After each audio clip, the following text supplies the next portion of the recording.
Hello, this is Penny at Pod Popper's Place, and welcome to my very first Team Tiny Hop. This month we are featuring coffee and tea themed cards. Team Tiny is a group of small channels helping each other grow, so please follow along with the hashtag teamtinyteatime found at the top of the description box. Like, comment, and subscribe while enjoying these ad-free tutorials. Today's card features Honeybee Stamps Coffeecup gift card holder.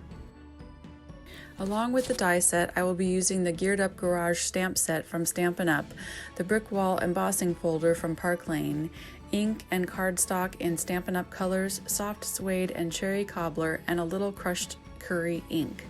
I've cut an 8.5 by 11 soft suede piece of cardstock in half to create two pieces of 4.25 by 11 inch strips. I will also use a 3.25 by 3.75 piece of cherry cobbler and a scrap piece of paper that's white that is at least 3.5 by 1.5 inches long. You can get two full coffee cards out of an 8.5 by 11 sheet. I'm just using half to cut out my one card and the lid along with the coffee sleeve on the scrap as well as the circle, which I'm also not using today. I've already cut out my pieces and I'm just going to fold them on the already included score lines and make sure I have a nice clean fold and that everything's lined up properly.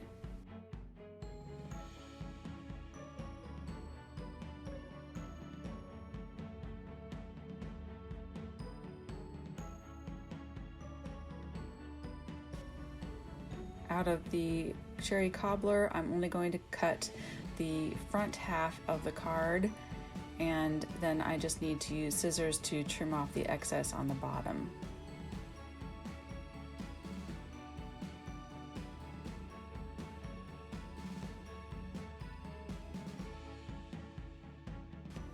I use the soft suede ink pad to ink up the debossing side of the embossing folder. I'm going to deboss rather than emboss, so the bricks will have more ink on them.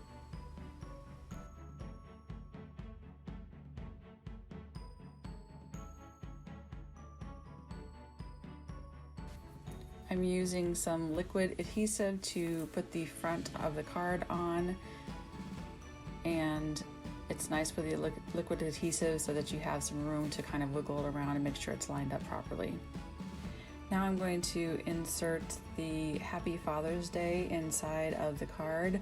The Geared Up Garage actually comes with a Happy Father's Day sentiment that is perfect, but you could use any Happy Father's Day sentiment that you wanted to, or it could also be a birthday celebration.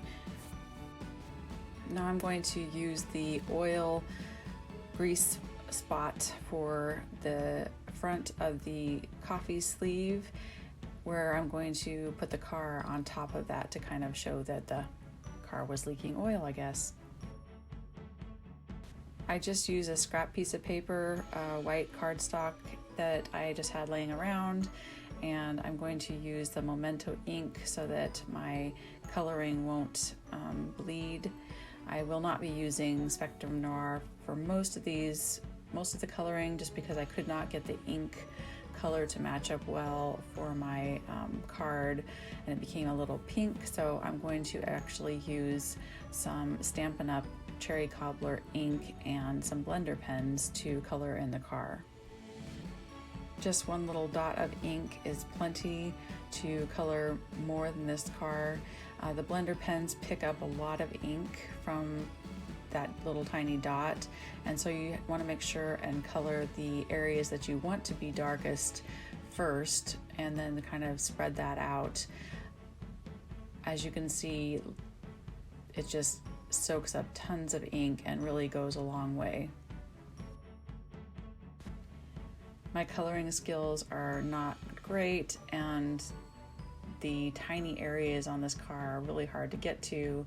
I do go off the edge a little bit, but because I am fussy cutting these, it's a lot easier to kind of cut away your mistakes and not see those when you're done. I did have to try and blend some of the mistakes away that were on the windshield. It's just such a tiny little area. And that's why actually too some of the alcohol markers can be even worse because the ink just wants to spread and spread. These blender pens from Stampin' Up! Are really, really old. I would say probably 15 years old, and they still work great. The points are starting to get a little less pointy, so I do need to get some new ones, but they've just worked for forever. I think out of a set of 3, I still have 2 of them left. I am using IG1 and IG2 Spectrum Noir pens, alcohol pens, for some blending on the metal parts of the car and the windows.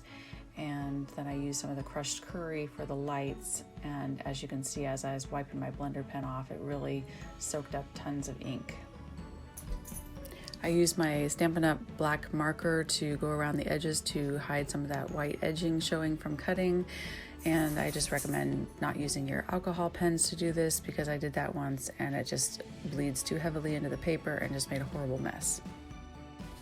Now I'm going to use a tiny piece of tear tape in the center of my coffee cup back to attach the gift card to.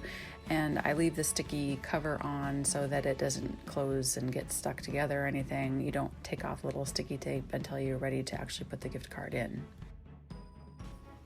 Then I use a really thin piece of tear tape at the very top inside part of the lid just to hold it down enough, but leaving enough at the bottom so that I can pop the top front of the card underneath and keep it closed.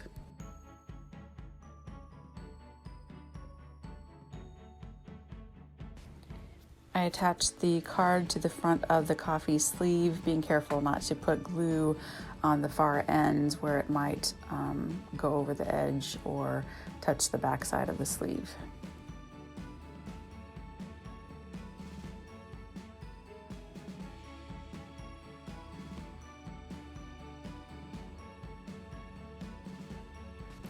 Then it's another piece of really thin tear tape there on the edge that you fold over to close the sleeve and make sure it stays together. I love using tear tape here because I want it to be really strong.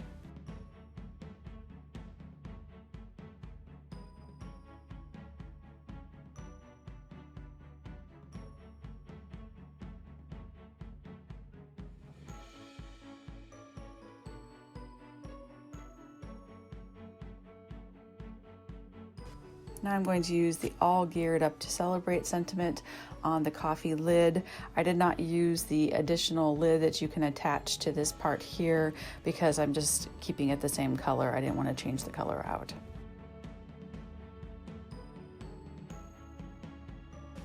I had already stamped out some of the nuts from the Geared Up Garage set, but I decided that I didn't like that it was all the same color. It didn't really add any dimension. I didn't want to use foam dots on this, so I decided to try something different. I got out this metallic silver paper from Paper Studio. I got it at Hobby Lobby. Best to buy it when it's on sale because then it brings the price down to like 50 cents instead of 80 cents. At first I stamped out the nuts with regular ink, but on this silver shiny paper it didn't work well and was bleeding, so I used some black StazOn. I first cut the nuts out as one whole piece as the stamp is, but I didn't like how it looked, so I cut them into individual nuts. I still wasn't thrilled with how it looked, but I just felt like it needed something else up there. The white glue is supposed to dry clear, but it was a little shiny for my liking. Live and learn. A regular A2 envelope is way too big for this card. It just swims in there. So I'm going to quickly show you how to make your own envelope. This is the mini card and envelope making kit from Hobby Lobby. It's by Paper Studio, and when you get it on sale, it's only $7.99. You choose what envelope size you need on the back, and then it tells you what size paper to use, and then it also shows you what marking to use on the back to line up for your first score. I needed an A1 size envelope, and so I needed a piece of paper that was 7 inches by 7 inches square. I have to line it up with the 3 mark on the side of the ruler there, and then score, and then turn the paper and line it up with a scoring mark up at the top. After you score all 4 sides, then you use the included punch to punch out the notches at the 4 edges where the lines meet up, and then also the 4 corners give you a nice rounded corner.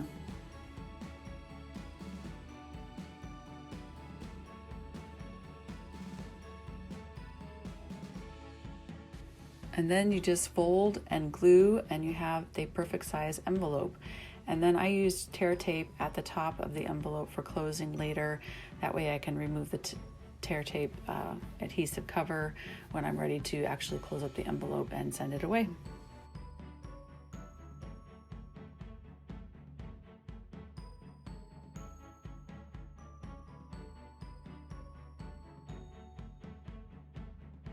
Thank you so much for watching. I would really appreciate it if you would consider liking, commenting, or subscribing to my channel, and be sure to click the hashtag teamtinyteatime found in the description box to find all the stops on the hop.